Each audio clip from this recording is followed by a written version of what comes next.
What is that? What is that? What's going on? Absolutely no idea what is going on there. Can anyone explain that to me? Anyone at all? How how how how does Tottenham do this? How do we do this as a football club? How how are we the bogey team of one of the it's been put together? How are we the bogey team of one of the best teams football has ever seen? How are we I think we've inflicted the most defeats upon Pep Guardiola, arguably the greatest manager, if not one of the greatest managers of all time in his career. How do we lose at home to Ipswich Town? And say whatever you want about the quality of Premier League opposition, say whatever you want about there's no easy games in the Premier League. Let's be real. Losing at home to Ipswich Town is not acceptable. How do we do that? Have our two first choice centre backs missing and go to the Etihad and win 4-0. How do we beat them so consistently? How are we a bogey team for them? I'm so stuck. I'm obviously buzzing about that. But it's almost like pushed me into this point of being so stunned by the result and by the performance and just the nature of the game that it's almost like I've transcended. Maybe this is nirvana. I've transcended just the mere plebeian state of happiness and contentedness. My men kicked the ball in the goal more times than your men did. Good, happy, ugh. Right? It's none of that. It's none of the foaming at the mouth, whatever. I've sort of almost left my body and joined some sort of astral plane upon which I'm there with James Maddison, Dejan Kulusevski. Pedro Porro can come today. Papa Matasar, Heung-min, and all the rest of the lads, basically. We just sat there kind of, I just want to address them like, what's going on with you lot? What are you doing? How can you do that? How can you do that? And then stuff like Ipswich happens. I mean, class. See, like, the thing is, I'm not trying to like dwell on the Ipswich game in a way, but we have had a week, 2 weeks, whatever it is, an international break to think about that and simmer on that and be annoyed about that. And also kind of have this, if we'd have won that game, then we'd beat. But that sort of logic's a bit flawed, isn't it? If we won all the games that we had available to us, we'd win the league. So, but still, I cannot, it doesn't bode well for a podcast in which I sit here and talk alone, but I'm sort of lost for words. I don't quite understand. I thought they were going to do that to us, honestly. And I wasn't even trying to be like negative. I wasn't even sort of being like bloody Spurs. I was just sort of thinking, well, they've been in pig form. They're going to want to turn that around. We're not kind of in the best place personnel wise. It's a write-off. It's a free hit, this one. It's a free hit. Annoying if we get thumped at the Etihad. That's no good for morale, all that sort of thing. But we're going to get thumped in this one and we can just move past it, right? Have we done that to them? How? I don't get it. The thing is, you can support this club for however long you want to. You aren't going to quantify them. You aren't going to... There's no way at all to wrap your head around that. I mean, Ange Postecoglou is probably the most perfect Tottenham manager in many respects, in that there's zero consistency under him. Let's be honest, there's zero consistency under him. But when we're brilliant, we're very, very good. And I think I do think we were brilliant today. I think City. I'm gonna say, I think City were quite bad today as well. I think City are quite bad. Bit of a one-man team, looking like losing Roger. I mean, so much of the Sky Sports commentary, punditry was all focused on they've lost Rodri. Gary Neville giving his nice little anecdotes. Oh, it takes me back to when we lost Roy Keane and we were a shambles and Arsenal won the league and blah, blah, blah. Right? Great. I get it. I get how important Rodri is. I understand what a brilliant footballer he is. Also, this is Manchester City. They spent a lot of money.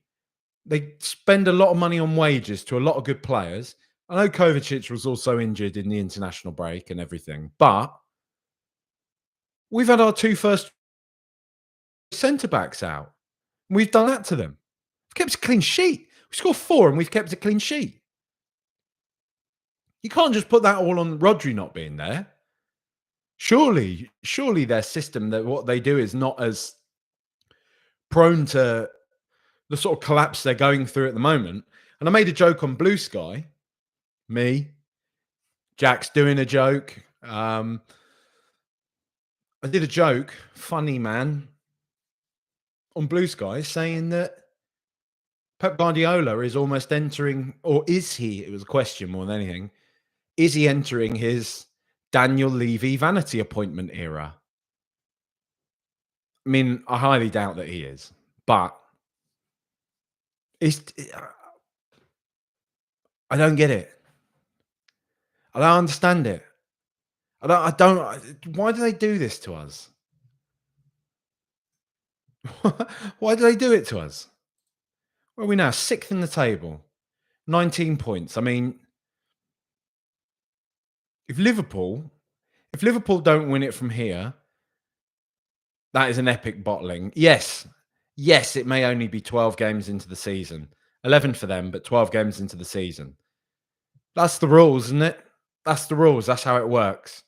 Epic bottling from Liverpool if they don't go and win it from here. But I'm not here to talk about Liverpool. I'm not here to talk about Manchester City. I mean, let's hope it doesn't give Arsenal a foot in the door again. Chelsea, annoyingly, are all right again. Disappointing, isn't it? Then we're 6th. And I know, look, the thing is, look, life makes hypocrites of us all, right? But you do look at this and you do think, had we beaten Ipswich, had we clung on against Brighton, had we, I mean, look, no, I'm not doing it. I'm sorry, I'm not doing it, because the more and more names you start to say, you're like, this is ridiculous. You can't just say, if we'd have beaten Leicester, and then if we'd have hung on against Brighton, and also if we did, and if, come on, it doesn't work that way. Like, if you've got that many, this is the thing, right? If there's a pattern that emerges like that, where you essentially mess up in games that you would be expected to win normally, it indicates that there is a way to go. It doesn't indicate that you're somehow unlucky and you should be top of the table, actually, because, you know, it doesn't. So I'm stopping myself there. I'm getting carried away, right? But we're sick. I mean, this Premier League is disgusting. It's despicable, because, all right, we're 19. We've got 19 points and we're 6th in the table. However, you've got Brentford down in 11th on 17. You're Manchester United on 15, Bournemouth on 15. It's a disgusting Premier League table. The fact that you can be 6th or 13th in the manner of probably 2 games, you know, results dependent and all that sort of thing. It's quite mad. It's a mad Premier League season. But again, as I've said previously, sort of writing off the league. Not, do you know what I mean? But just, I don't know. Just in a personal way, I'm not saying that I don't think we're capable. I mean, I I don't think we're capable of doing much in the league. I'm just saying that. But I'm just personally writing off because I'm just not that bothered. I want Tottenham to win a trophy this year. I want us to win a cup. And I want us to take the energy that we took into today's game into a semi-final, into a final, into a quarter-final. I don't want us to do really well in Europa League and then come up against Lyon in the quarter-final and lose quite disappointingly, right?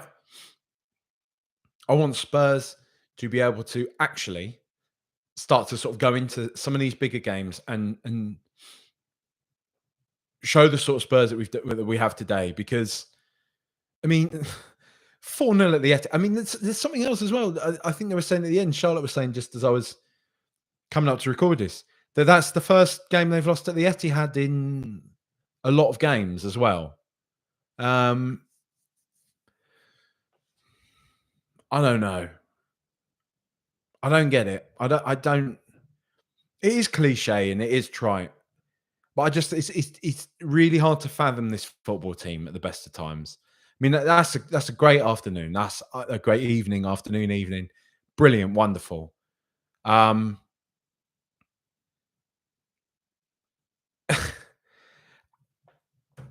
know. Don't get it, right? Don't get it. I've mentioned this before, right?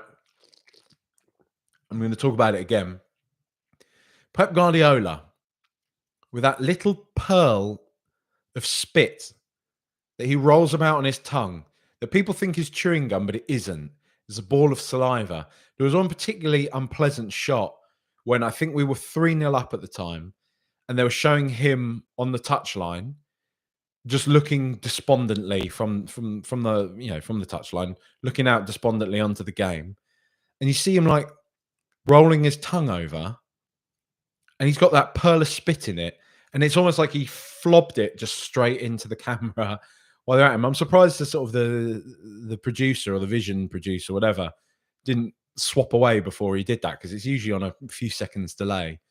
It's utterly disgusting. It's a disgusting thing. I can't help but admire a lot of his CB company clobber, right? A lot of his Chester Perrys. It's the sort of thing I would love to be able to wear myself, but I know I would look like one of the worst sorts of people imaginable were I to. But that's the side note. Pep Guardiola's clobber, lovely jubbly. Tottenham Hotspur, very, very lovely jubbly. Very, very wonderful, very, very lovely. Nice to have something like that to distract us from all the midweek stuff. Spoken about that a lot on the preview. That, look, I know it's a Manchester City preview, but spoken at length on my feelings about a lot of what's been going on at Tottenham this week and everything. So if you haven't listened to it yet, please do go back and have a listen, see what you think. But I'm gonna stick to the football today, fella. Stick to the football today, and that's what I'm gonna do, because that's just bizarre. That's bizarre.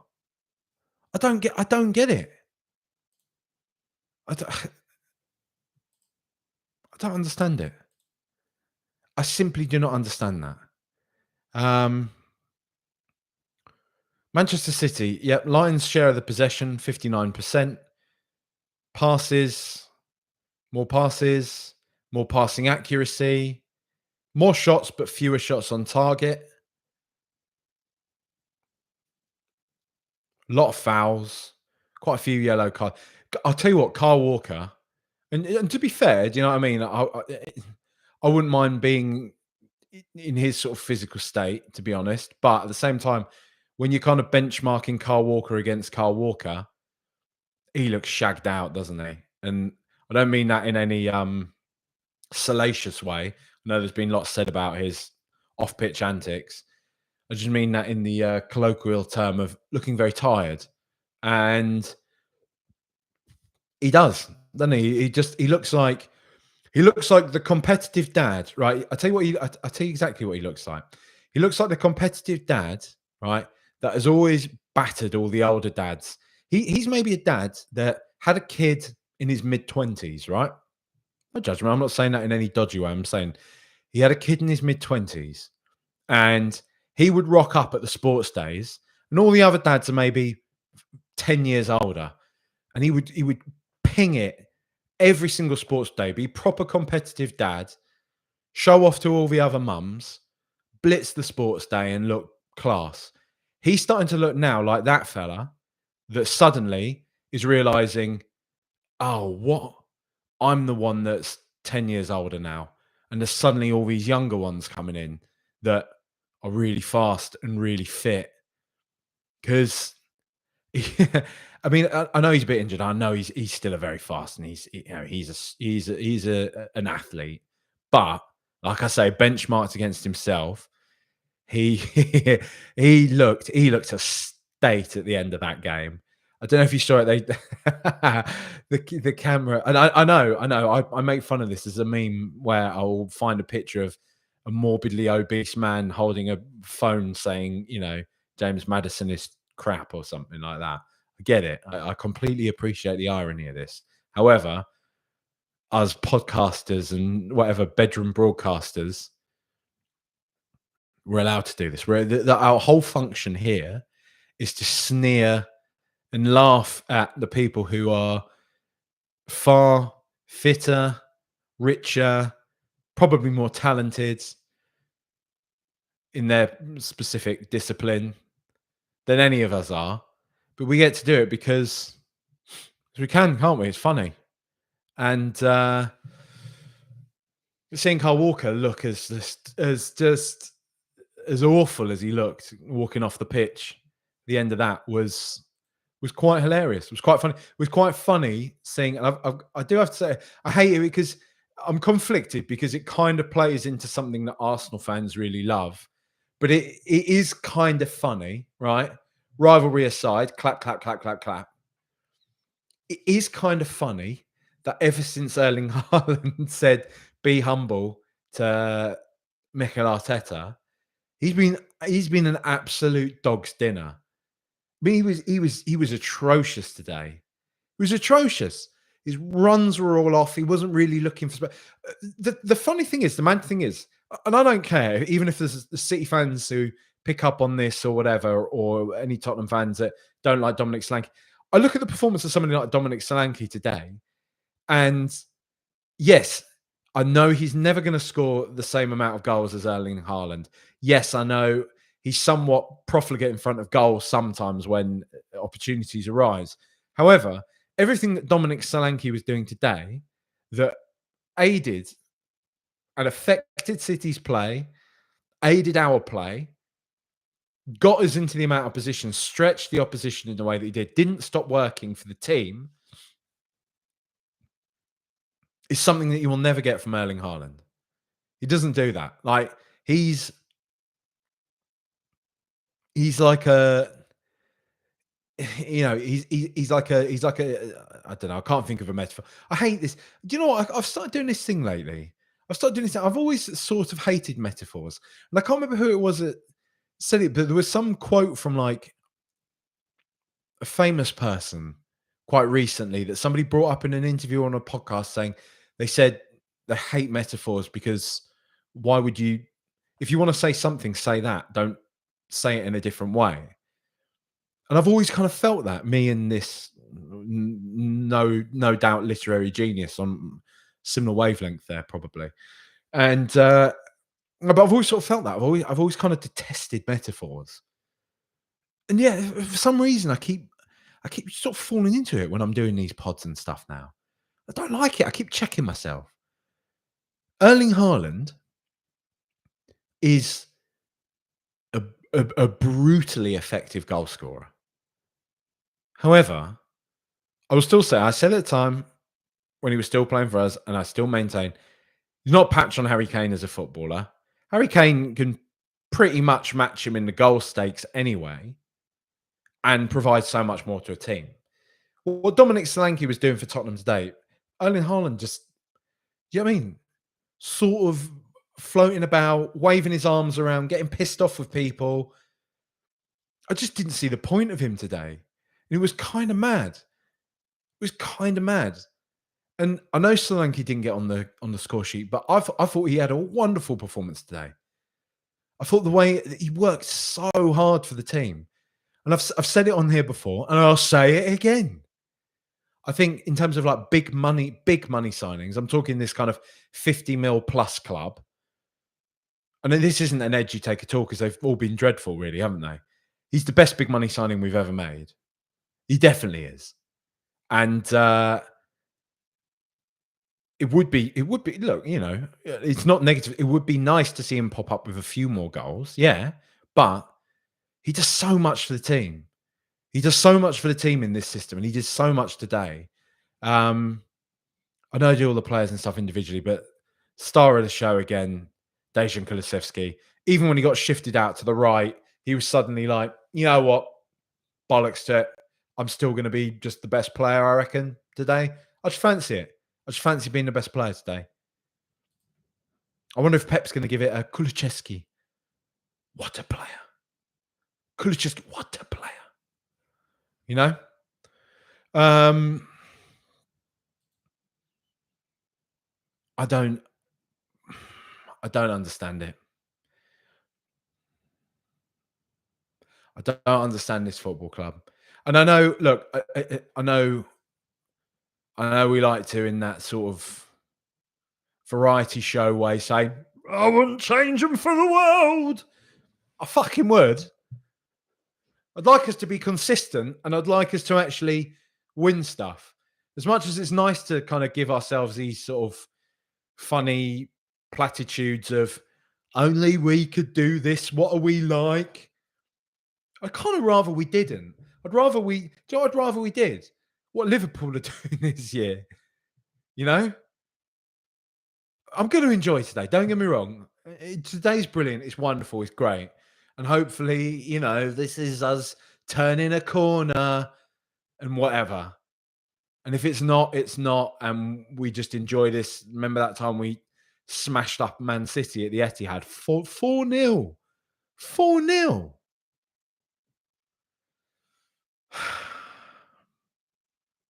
Don't get it. Don't understand it. Do you know, the thing is, I can't lie. I could be look. I'm recording this straight after the game, and it's stream of consciousness, right? I can't lie. The more I'm talking about this, us winning, it's actually it's actually pissing me off a little bit. It's actually starting to it's actually starting to annoy me a bit that we've done this after games like Ipswich, just in a sort of in an intrusive thought kind of way. I just need to stay. I need to like pull myself back into the place of just enjoy it. Just enjoy it. Go back to that astral plane that you were talking about at the top. Namaste and everything, just what a bizarre football club. Bizarre team, bizarre football club. I don't get it. I don't understand how we've done that.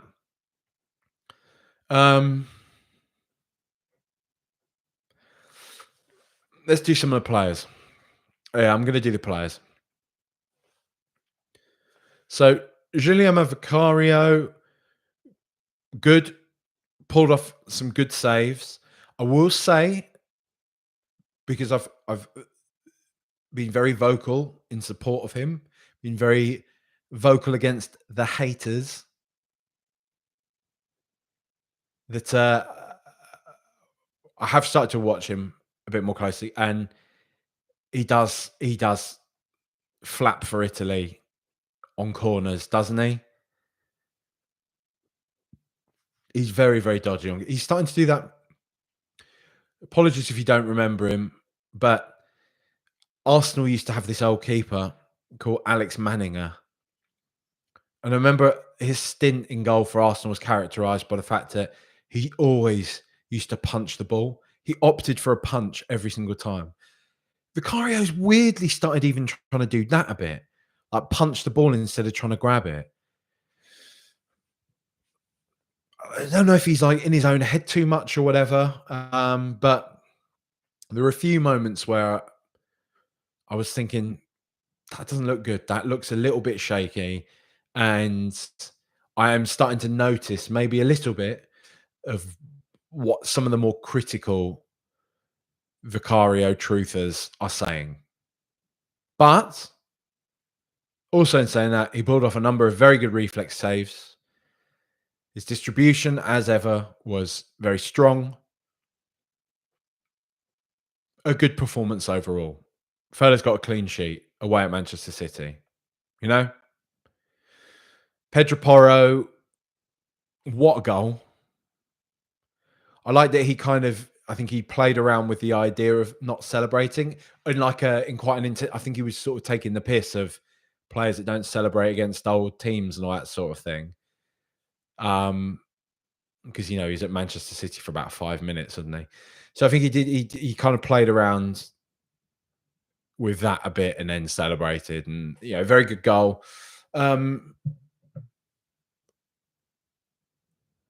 Overall good performance, I thought. Savio, who I'm going to say, I'm not overly convinced by as a player. I've seen that people are saying, basically calling him City's new Mahrez. Mahrez has even made that joke himself. I mean, a lot of people are probably saying it just because, they're two guys who are, people of color that play in a similar position and maybe move around the pitch slightly similarly. Basically, my point is there's probably slightly dodgy undertones to it in a certain way, in a certain sense. But Mahrez has made that joke himself. But I think that's where the comparisons stop, because Mahrez was a truly sensational footballer. And Savio, I think he's good, but I don't know. He looks more like somebody that we'd buy. I think Porro kept him very quiet. I think Bernardo Silva didn't get much joy today. I think a lot of this was down to Pepe Matasar as well, I've got to say. So I've got to save some time on that. But Pedro Porro, decent performance. Rodi Dragusin, very good today. Didn't put a foot wrong. Finally maybe living up to some of his agent's own hype. Great. Ben Davies, as I was saying before the game, look, come on, man. I understand the concern to a sort of degree about Ben Davies, but you can never really be. You could, and I will always say, so you could probably literally count on one hand the amount of big mistakes Ben Davies has made that have led to goals or whatever for Spurs throughout his entire Spurs career. He might not be the flashiest. He might not be the most perfect fit for this system. However, Ben Davies always has been and probably always will be a consistent 7 out of 10, 6.5, 7 out of 10 footballer. He was, I thought he was brilliant today.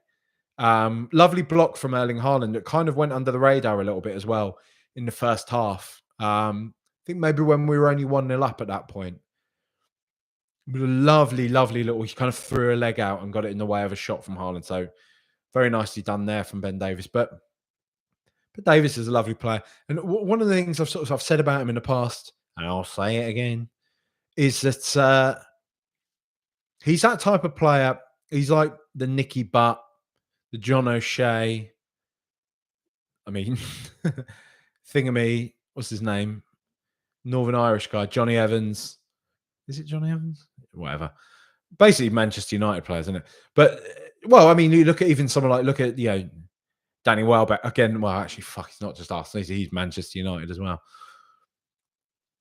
Ben Davies is, look, in short, Ben Davies is one of those players for me that somebody for example, Leicester. If we'd have sold him this summer, right? Somebody like Leicester buys him, right? Somebody like Nottingham Forest buys him, and he instantly looks like one of their best players. Probably is their best player. I think that's the quality of Ben Davies. I think he walks into most Premier League teams, probably outside of the top kind of 5 or 6. He's a brilliant player, a very dependable player. Obviously loves the club, is very well regarded at the club. There's always been this bizarre, this kind of strange thing of he isn't perfect. Get rid. We got to get rid. We have to get rid. People are so like they've always been so incapable of grasping the idea that you need a squad. You need various different types of player and types of personality to make up a squad, to make up a dressing room. Ben Davies is not somebody you need to like get rid of, get him out the door. He's so awful. He's such an awful. Every time he's on the pitch, he drags us. It's just simply untrue. It's very possible to acknowledge that Ben Davies is not, he's getting on. Physically, he's not the perfect fit. Stylistically, he's not the perfect fit for this system. However, for occasions like this, you can drop him in and he'll more often than not do a very good job for us, as he has done this afternoon. Very well done, Ben Davies. Lovely performance. Seems like a lovely fella. What more can I say on him? Destiny Doggy, good performance today. Didn't stop running, I thought. Worked hard, pressed, was key to a lot of our pressing, I thought. More of that, please, Destiny. More of that. Papo Matasar, he's a wonderful footballer, man. He's a wonderful, wonderful footballer. The legs on that lad. He's just we just signed him on a long-term contract, didn't we, last season? I hope this fella goes on to be one of our very best players for a long, long time, and he's here for us during a very successful period for Tottenham. Let's hope he is, because it's always overlooked. Again, like I sort of say, we're talking about Gray, Bergvall, about like lots of the other young players and stuff that we're signing all around the place. But forget Sarr. He's still a young player. He's one of these young players that we signed only a couple of seasons ago. And it's starting to come to fruition with him now. He looks like a lovely, lovely, wonderful player. I know I go on about him all the time, but he just makes us tick. I just think he's kind of, it's it's one of those cliches, isn't it? But he's the glue. He's the glue. He keeps everything going. He that bridge between defense and attack, the amount of support he provides, not only for the defense, but his other midfielders, the players ahead of him. He's always, always brave with the ball. He's always looking to receive the ball. There's no ego on the lad. He'll always, whatever it is, recycle possession, isn't it? He'll always lay the ball off to somebody else. He's never looking for all the glory. He does that dirty work all the time. He's lovely, man. He's a lovely player. Yves Bissouma, I thought was very good today. It was lovely to have him there playing. I mean, when he got booked almost immediately, I was kind of like, oh, come on, man. Like, really? But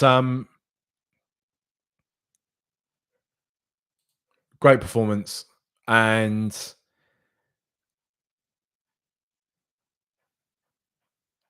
I don't, I've gone on about it a long time, but I don't want to see Bentancur come back into this team.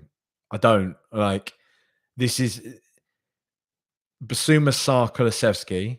Those three, they have to start for us.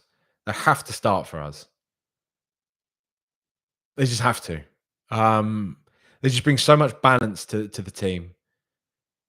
And I know we've fiddled around with our midfield so much under Postecoglou, but surely Basuma, Sarr, and Kulusevski, there can't be any question about it now anymore, are there? Can there? I don't get it. Can there be? I don't know. James Maddison, wonderful performance. 2 goals. I mean, the first goal was brilliant individually. Lovely finish. Lovely getting on the end of that. I mean, that cross from Kulusevski, man, come on. But like wonderfully spotted, wonderfully exploited by Maddison. Great finish. He basically made the second goal. Lovely interchange. Lovely finish. He was up for it today.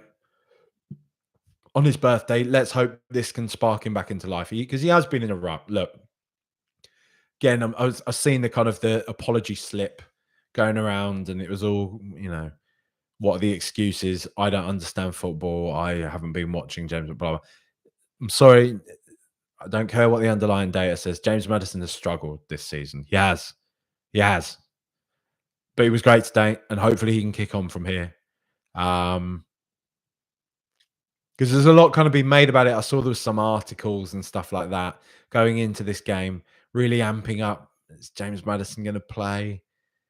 Has he fallen out of favour? Is Postecoglou going to sell him in January?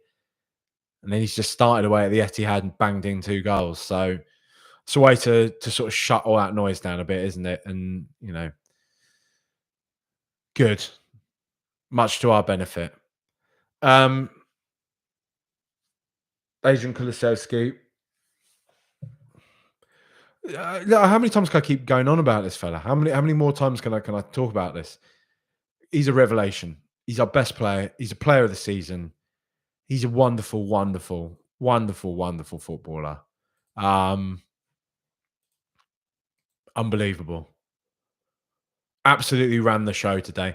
There was some mad. Let me find it. I've got to find this now. Give me a second. I've got to find this quote from him. It got posted onto Blue Sky. Let me find it. Give me 2 seconds. So yeah, lad Michael Hamilton posted this. Michael Ham, 1973, posted this on Blue Sky. It's a quote from Kulusevski, which is, "I feel like I have a God-given talent and I have to do everything I can to make the most of it. I don't want to throw it away. I don't like not being number one. If I'm not being number one, then in my head I'm not doing enough. I'm always thinking about what has to change to make me better and stronger, to become more dangerous. Every year you learn new things and you get new experiences. I always try to see what I'm lacking and where I want to be, and then I just train harder on what is missing from my game." I mean, come on. Come on. Did you see the Sweden game as well? I mean, he scored 2 goals for Sweden on the international break, and because he's captain now, isn't he? He gave that team talk. He said something about like, "I'm very hungry. I'm very hungry. Um, let's get out there." I mean, the guy's incredible. He's unbelievable. Let's just hope he can continue to kick on and be that next Kane, Bale, Berbatov, Modric, Teddy Sheringham, Jurgen Klinsmann. That player for us. That Spurs have always. My mate Jay, West Ham fan, has always said the annoying thing about Spurs is that, like, even when you're crap, you've always got that player. You always got a player. The thing about Spurs, you've always got a player, and we do. It's true. It's true. We are generally more often than not. Now that probably differentiates us from, as much as we talk about how unlucky we are and whatever. You do make your own luck to a degree, but I do think sometimes we do get quite lucky with the fact that we always get a player. We always seem to have somebody that's unbelievable. And hopefully that'll be Kulusevski this time, right? It'll be lovely. And it'll be lovely if we can actually win something with him this time. Son Heung-min, there's a lot of talk about us managing his time, managing his minutes. Yeah, maybe. He looked bright. I thought he looked bright at the beginning of the game. I think the pace of the game maybe started to get the better of him, and he just, he is an older player. I don't think he's fully fit as well. I don't.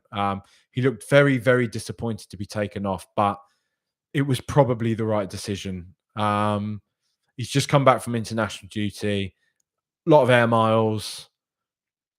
We need Sonny. The thing is, Sonny is still, whatever people want to say about Sonny is, if we get to a Europa League semi-final, final, quarter-final, FA Cup semi-final, whatever, I want Son starting, because on his day, he's our best player.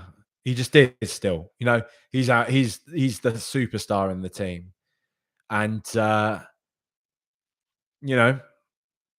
he set ludicrously high standards for himself. And from what I saw some people talking anyway about his data and everything from this year, he's still doing really well. So, it's kind of it's what happens with these players, though, isn't it? They make a rod for their own back with their own brilliance. But yeah, he did. Yeah, I do think sort of like the pace of the game was, was getting away from him a little bit today, and I think it was probably the right decision to bring him off. And he's going to be disappointed because he's club captain and he's a superstar footballer, and it's that mentality that's driven him to where he is now. There's no concessions. There's no acquiescence to anything. Like you don't want to give anything up. But that's the manager's job, and that's the manager's call to make, and it probably was the right call from Ange Postecoglou today to bring him off. Dominic Solanke, wonderful performance today. I thought didn't stop running for the team, didn't stop giving Manchester City's defenders a handful, a nightmare. Brilliant in the air, combative in the air, running all the time, running into space, occupied, stretching the play, opening up passages of Kulusevski for the likes of James Maddison, for the likes of, that's what Solanke does. It's tireless effort he puts in every time he's on the pitch, and yeah, wonderful, lovely player. Lucas Berival. That's me saying the various different pronunciations I've heard of him. Bergval didn't really have much time, did he? So Timo Werner came on and made the fourth goal. And again, tired legs. That's what you want Timo Werner to do, right? To come on and exploit that space, exploit tired footballers, to exploit a tired Kyle Walker, and whip a brilliant ball across like he did. Brennan Johnson, wonderful. Wonderful goal, wonderful assist from him. Great. Well done, Timo. Brennan Johnson, like I say, came on, did his job, did exactly what he was supposed to do. Right place, right time. Got into that space, got onto the end of it. 4-0. Jed Spence, again, much like with Bergval, not enough time to say anything or anything like that. So look, it's mad. It's mad. It's mad what we've done this afternoon. This evening, whatever you want to call it. I don't quite get it. Don't quite understand this football team. I don't. I don't care. We won 4-0 at the Etihad. That's pretty class, isn't it? Wonderful. Just take a moment to simmer on that. Let that kind of sink in a bit. It's gonna be there's gonna be plenty of ups and downs this season. You know there are, right? It's not gonna be smooth sailing from here. I think we can put to bed, have we turned a corner discourse now, right? Let's just take each game as it comes and hope, pray, all the rest of it, that Spurs can do a number in the Europa League and just actually win it. Just do it. Just do the business. That'd be very nice, wouldn't it? Does that go without saying? I think it does go without saying, doesn't it? It would be nice for Spurs to win the Europa League after having not won something for 15 years. That's a good point, Jack. That's why I listen to this podcast, right? This so-called thinking man's podcast, that Spurs winning one of the biggest trophies in European football would be good. That is an astute observation there, mate. Well done. Well done. It would also be good for Spurs to win the FA Cup, wouldn't it? I know. It's big of me to say. It would be good. Imagine it, Wembley.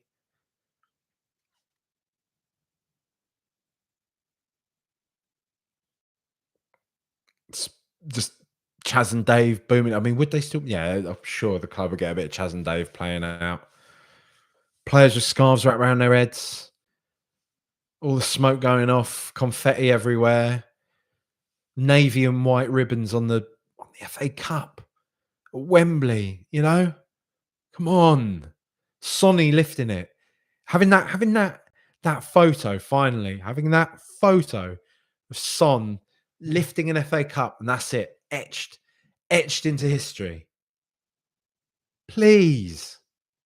League Cup, yeah, I'll take that as well. But it's not quite the same. But still, I'm not gonna kick it out of bed. Let's say that, right? I'm sure the League Cup will be pleased to know. Manchester City nil, Tottenham Hotspur 4. Bad. Christmas has come early. It's a miracle. God bless us, everyone. Um, if you've enjoyed All There Is podcast, please do like and subscribe. Please do leave ratings, reviews. Please do share it or don't. Also got Patreon, patreon.com/RTRpod, where there's other stuff on there. I do apologize. It's actually probably been a bit. I've been genuinely. I'm not just. I've been exceptionally busy lately. Hence why you'll probably notice there's not been that many podcasts this year. Just in general, across the board, I've just been exceptionally busy. I've been working very hard on a project. I'm a freelancer, and sometimes big projects come along, and a very big project has come along, and I'm very sorry. But I do have a Patreon, patreon.com/RTRpod. There is more stuff on there, including previews, including the Thursday Bulletin pod. Spurs Day, not Thursday. Gonna get a pod done with Jack Gallagher soon enough, which is Jack's a Derry City fan, fucking hell, Juventus fan. And he gives like an outsider's view on Spurs. So yeah, do that. Patreon.com/RTRpods, ratings, reviews, all that stuff. Just enjoy the rest of your weekend. Enjoy your Saturday evening. Enjoy watching Match of the Day tonight if you're in the UK, or if you've got a VPN from elsewhere and you fancy watching Match of the Day, watch it. Enjoy. Come on, you Spurs. Come on, you Spurs. Let's maintain this. Let's keep it going. Thank you for listening. Much love. Goodbye. Mwah.